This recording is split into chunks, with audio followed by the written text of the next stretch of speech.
tasu.lspacepakhtosarayast nori kisi.lspace.com.au/pakhtosakhawauri.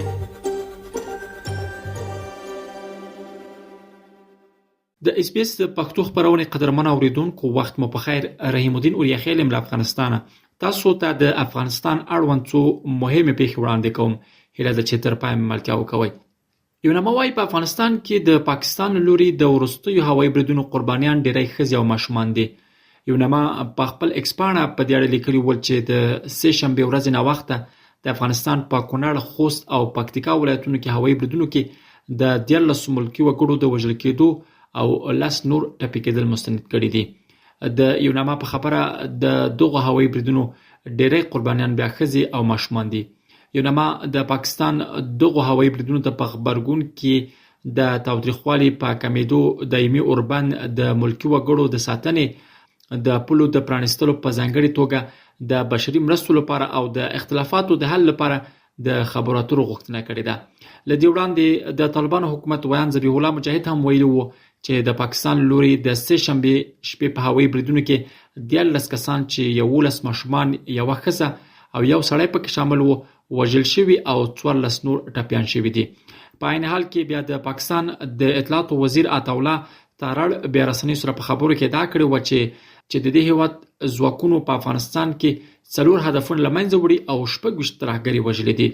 د پاکستان دغو بریدونو ته په خبرګون کې د طالبانو د بهرنیو چارو وزارت په کابل کې بیا د پاکستان سفارت شاه ظفیر هم احذار او د افغانستان د هوایي حریم نقض او د ولسي وګړو پر کورونو د بمباریو په تړاو خپل شدید او قاطع اعتراض ورته وړاندې کړی. د طالبانو د بهرنیو چارو وزارت په دې اړه د یوې اعلامیې په خپرولو سره د پاکستان دغه تیری او بشري جنایت د نړیوالو اصولو او قوانینو ښکاره نقض بللی او یو ځل بیا ټینګار کړی چې د خپل خاورې دفاع او د ولس امنیت تامینول یې شرعي مسؤلیت دی. د یادونې ده چې پاکستان له اوږدې مودې راهیسې پر افغانستان تور لګوي چې د پاکستان ضد وسلوالو ډلو ته پناه ورکوي، خو طالبانو حکومت دا ادعاوې ردوي.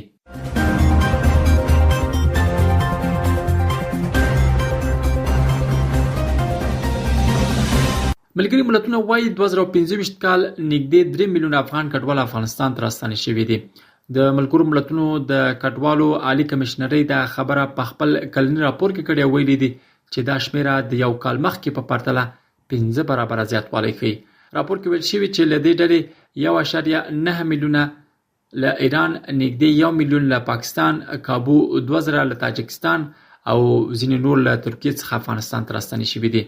کمشنرۍ ویلي چې د کوربه هیوادونو د پالیسیو بدلون او د افغانانو په وړاندې محدودونکو تګلارو دغه کچه لوړه کړې چې ډیری دغه کډوال په زور له دغه هیواد شړل شوي دي.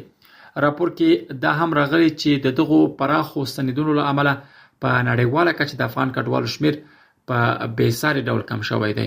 د راپور په قول د افغان کډوالو شمیر چې په 2024 کال کې 15.8 میلیون ته رسیده، د 2025 کال تر پایه 3.7 میلیون ته راټیټ شوی. د دې راپور ارزونې ښیي چې ډېری بیرته ستانه شوي کسان چې افغانستان ته راغلي په ځانګړې توګه د خوړو، سرپناه، د شتمنیو د مالکیت د بیرته ترلاسه کولو او اساسي خدماتونو په برخه کې له ستونزو سره مخ دي. د ملګرو ملتونو د کډوالو عالی کمشنرۍ په خپل راپور کې له هیوادونو غوښتي چې د کډوالو جبري اخراج ودروي. راپور زیاتوي چې په روان 2024 کال کې هم د جبري اخراج د بهیر په ګډون د افغانانو بیرته ستنېدل دوام لري او د مې میاشتې تر نیمایي پورې د بیرته ستنه شوو افغانانو اټکلي شمیر 678,500 تنو ته رسېدلی دی.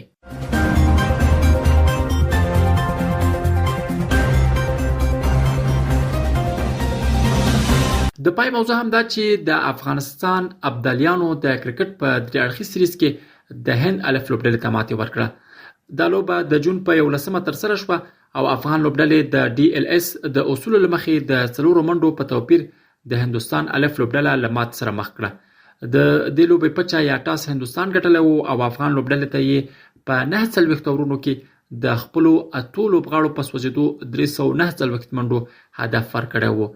دا لوبه څو ځله د باران له امله وځنډېدله چې بالاخره افغانستان د DLS د اصولو له مخې د 4 منډو په توپیر بریا پکې خپله کړه. په دې لوبه کې د افغانستان له لوري بیا لوبډل مشر عمران میر تر ټولو زیاتې 15 منډې وکړې. د کرکټ دغه دریاړخیز سریز د سریلانکا، افغانستان او هندستان ترمنځ د سریلانکا په کوربتوب روان دی. په دې دریاړخیز سریز کې درې وړه لوبډلې یو بل سره 2 سیالي کوي او د سر 2 ټیمونو ترمنځ به پایلوبه د جون په 21 نیټه ترسره شي. دا د افغانستان اړوند څو مهمې پیښې چې تاسو ته مې وړاندې کړې. تر بیا ښې چارې. SBS پښتو په فیسبوک کې تعقیب کړئ، مطالب یې خوښ کړئ، نظر ورکړئ او له نورو سره شریک کړئ.